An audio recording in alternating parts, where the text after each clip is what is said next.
The purpose of this tutorial is to show you how to set up a calculated natural ventilation or NAPVent simulation. During the tutorial, I'll briefly explain the difference between scheduled and calculated NAPVent simulations, show you how to set up a calculated NAPVent simulation, and finally I'll review some of the key simulation results. The other tutorials in this series have used the scheduled NAPVent option, which was covered in the previous tutorial. Scheduled NAPVent simulations are generally used for early stage modelling using typical assumed ventilation rates for the building type, but can also be used for more detailed modelling if you have approximate ventilation data for the building, or if the natural ventilation rates are likely to be small relative to other heat flows in the building. Whole building scheduled NAPVent simulations can also be run using data derived from calculated NAPVent simulations which have been undertaken for specific zones in a building, or where you have a mixture of mechanical and natural ventilation systems serving different areas of the building. Calculated NAPVent simulations are more complex and take longer to set up. Simulation times are longer due to the extra calculations required at each time step to calculate the airflow rates. Calculated NAPVent simulations can be used when you have no ventilation data for the building. So the calculation engine in Designbuilder uses information about building fabric and openings in conjunction with weather data and internal gains and temperature data to calculate the pressure differentials and airflow rates through each zone. Calculated NAPVent simulations are often used to undertake simulations in buildings which have features designed to increase natural ventilation rates, such as atria, and for summer overheating calculations in buildings without mechanical comfort cooling systems. After setting up and running a calculated NAPVent simulation, Designbuilder can produce results which indicate what the fresh air ventilation rates and internal temperatures are likely to be in each zone.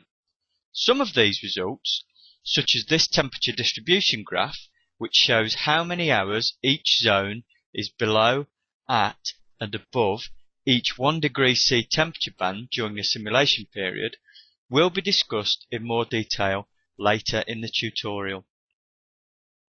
Whilst many buildings don't have automatically controlled actuators on the openings, building occupants will tend to operate them manually to control internal temperatures or air quality.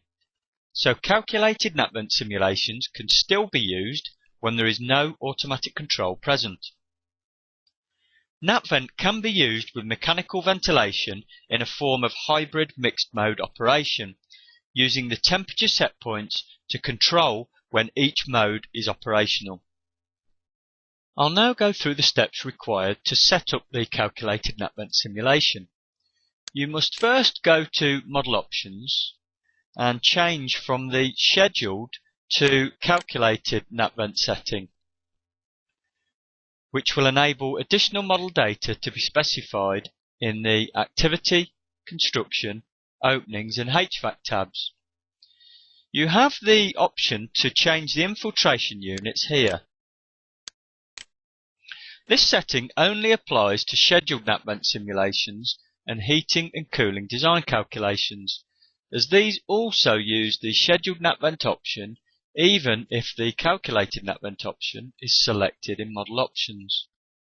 When I click OK, I get a warning regarding simulating mechanical ventilation using the simple HVAC setting. If you wish to model mechanical ventilation in any zone when undertaking calculated NAPVent simulations, you must select Compact HVAC in Model Options.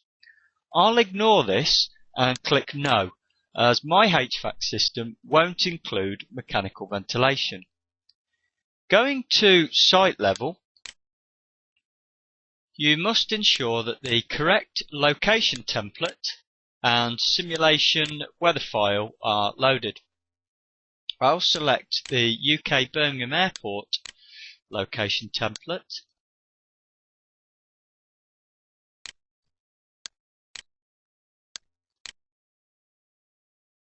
and load the cibzy DSY file for that location. You should check that the wind exposure setting in the Site Details header at the top of the Location tab reflects the exposure of your site. If the building is on a windy hilltop site, for example, you should change this to exposed. And if it is a low-level building surrounded by taller buildings, it would be sheltered. Using the sheltered exposure option will give you lower natural ventilation rates and therefore worst case results for summer overheating natvent simulations.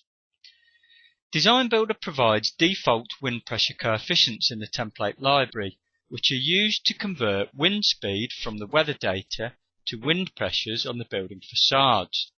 The default coefficients are taken from standard industry data, but more specific values for each surface can be entered if CFD or wind tunnel data is available for the building. At building level, go to the Natural Ventilation header in the Advanced tab of Model Options and check that the settings here are as required. The default option is set to model airflow through holes and partitions, virtual partitions, The wind factor can be set to any value between 0 and 1, with 0 eliminating all wind-driven airflow and 1 including the full effects of wind. The Modulate Opening Areas option allows you to simulate variable opening parameters based on different temperature conditions, and its purpose is to prevent discomfort due to very cold air being introduced into the zone.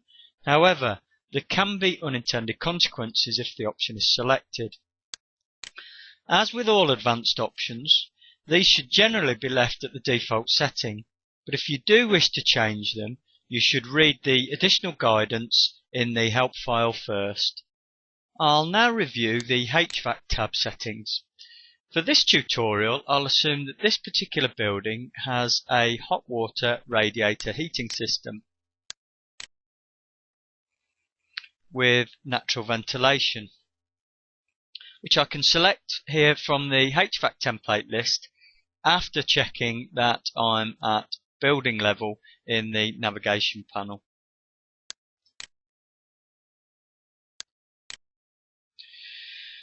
You'll notice that the mechanical ventilation and cooling options have now been switched off by default. The natural ventilation option is now switched on in the natural ventilation header at the bottom of the HVAC tab. You must switch this on manually to undertake calculated natvent simulations if it's not switched on by default for your particular HVAC system. Immediately below the tick icon, you can see some scheduled natvent information, which relates only to the heating and cooling design calculations, not to calculated natvent simulations, so these settings can be ignored for this analysis. Now going to the Activity tab, you should check that the heating, venting and cooling set points are correct and won't result in simultaneous heating and venting or cooling. The set points and schedules are loaded by the Activity template and may reflect the requirements of your local or national energy code. When undertaking simulations for energy code compliance purposes, you may need to use the default set points and schedules to ensure that the model data is consistent with the particular calculation methodology in use. Note that some methodologies may also dictate specific occupancy patterns, so you may have to create and load appropriate schedules in the Activity tab to meet that requirement. This is covered in an earlier tutorial. The cooling and mechanical ventilation systems are switched off in the HVAC tab, so those set points are not relevant. The key set points for this particular analysis are those for heating and natural ventilation cooling.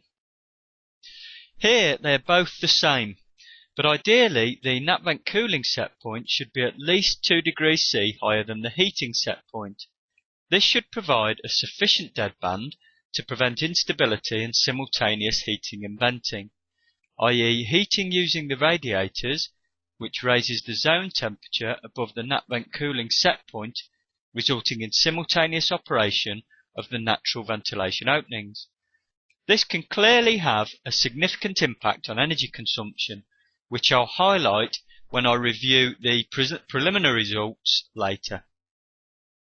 Moving on to the Construction tab, the constant infiltration rate here is only used in the heating and cooling design calculations, not in calculated natvent simulations. Check that the crack template reflects the age and type of your building. Most new commercial office type buildings should be set to good, but if your particular building has excellent best practice construction standards and airtightness, such as those buildings constructed to passive house standards, this should be changed to excellent. Most of the model data changes required to set up the calculated natvent simulation are made here in the Openings tab, which is where we can specify the extent and frequency that each opening is actually open to airflow.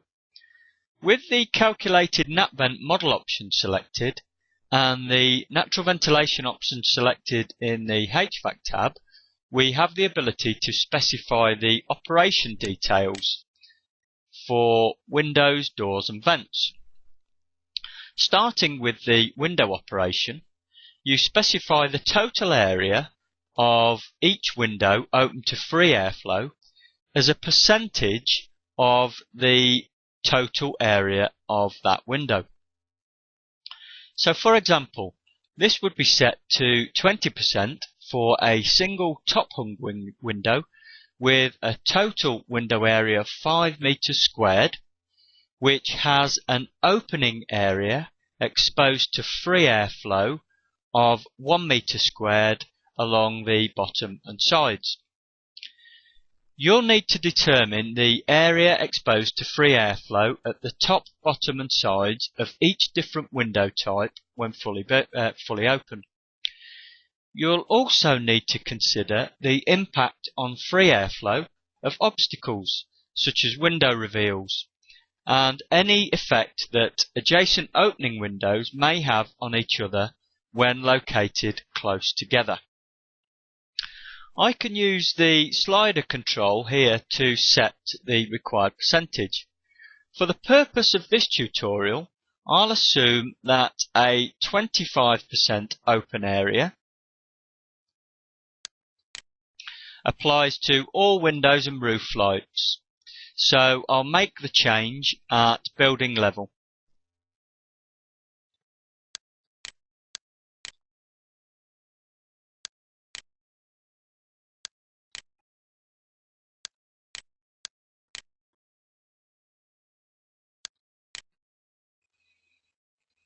In reality, this value is likely to be different for a number of windows in the building, so you'll need to navigate to the individual blocks, zones, facades or openings and set the appropriate opening percentage.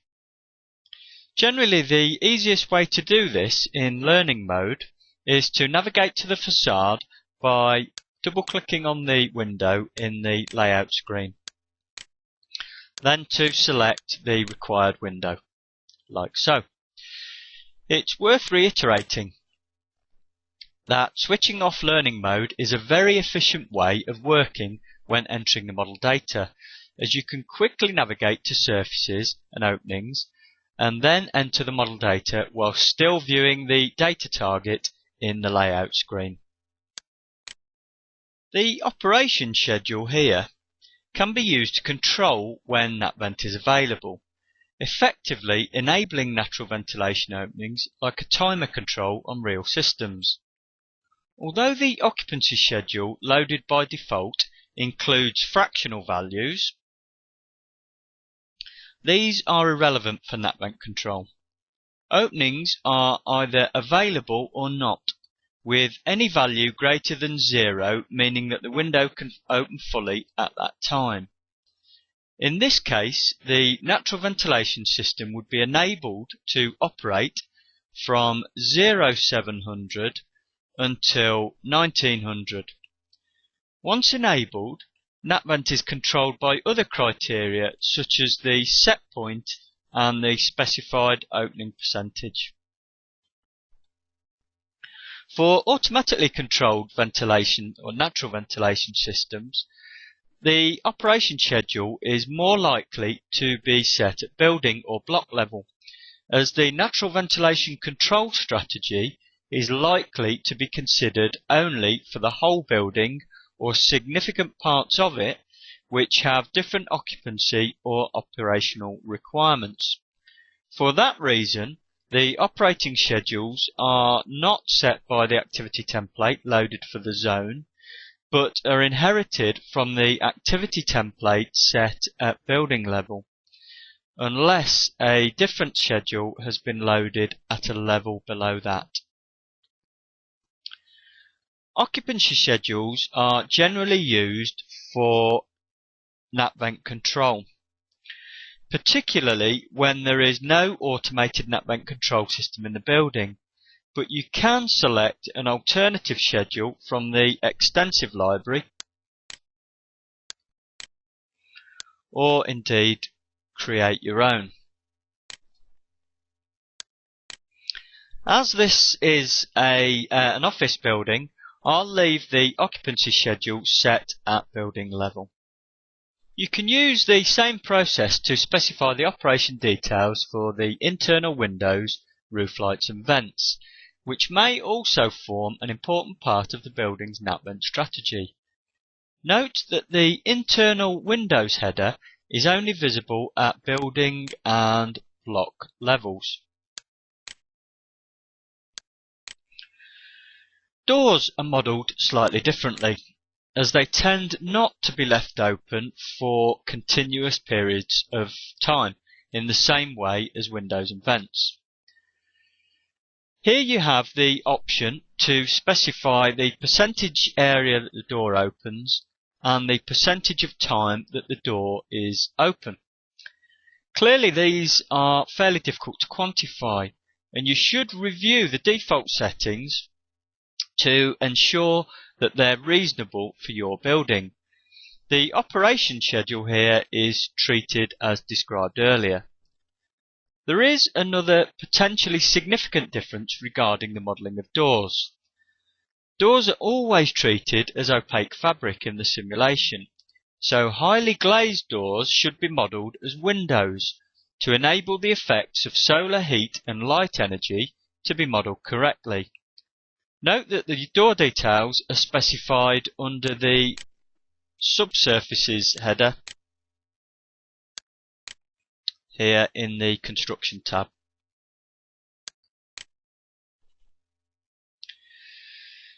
When modelling doors using windows, you'll need to make some form of manual adjustment to the window opening percent and or schedule to reflect the different operating characteristics. In the absence of specific data, the simplest way to do this is to set the percentage glazing area open option to 50% and set the operation for the glazed door to be on continuously for 5% of the time. This reflects the door default setting of 50% open for 5% of the time. I've just run a quick summer design week simulation which is one of the steps you should take to check your model data prior to running a full simulation. Starting in the ground floor west zone, you can immediately spot the problem I mentioned earlier regarding simultaneous heating and venting. The red and green lines show heating and cooling from venting respectively.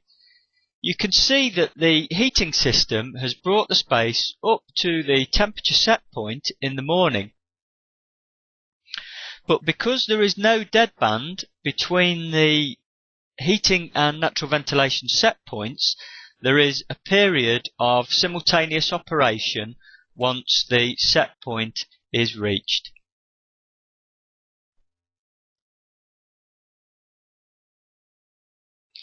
This is easily resolved by changing the set points, and is one of the reasons why you should normally run the design week simulations prior to running full simulations, so that this type of issue can be spotted and rectified.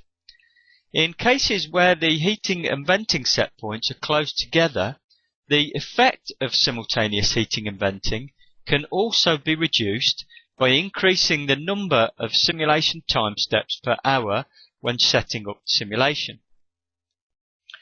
The top graph shows that the zone temperatures are high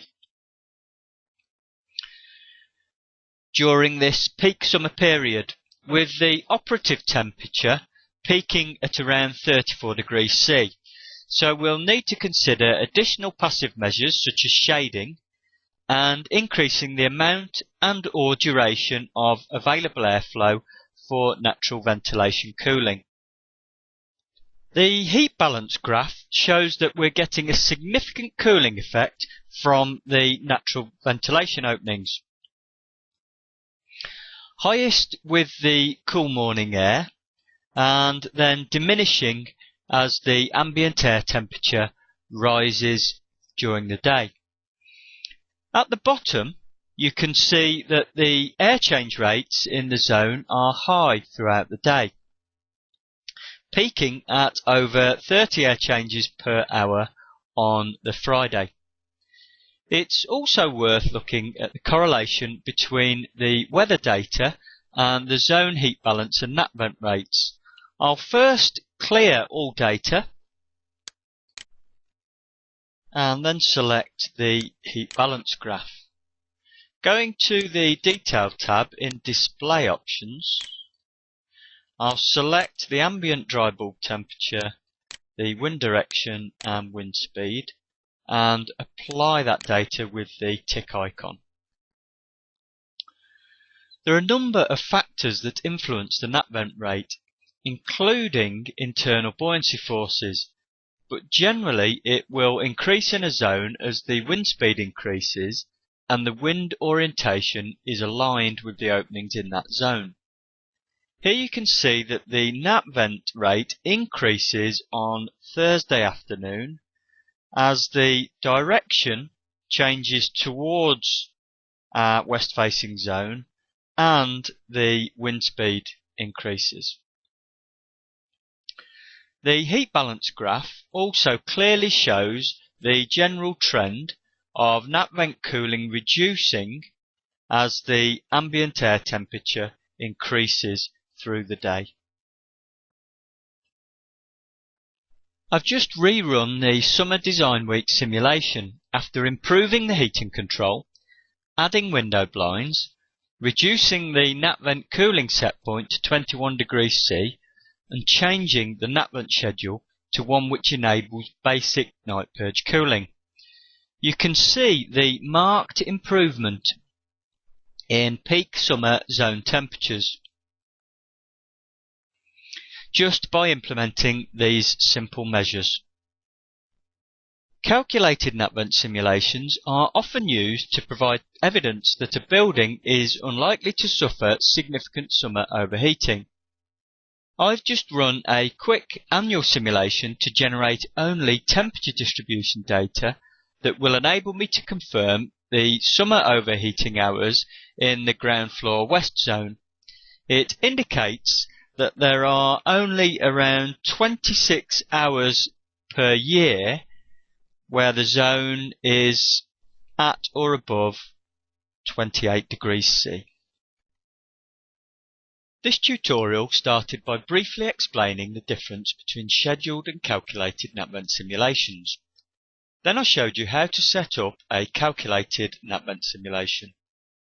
Finally, I reviewed the results, highlighting some key aspects and indicating some simple measures I could take to reduce summer overheating. You now have sufficient information to enable you to set up and run calculated natvent simulations and make sense of the results. There is additional webinar material on the Designbuilder website to show you how to use calculated natvent data results as CFD input data, if that is the purpose of your calculated natvent simulation.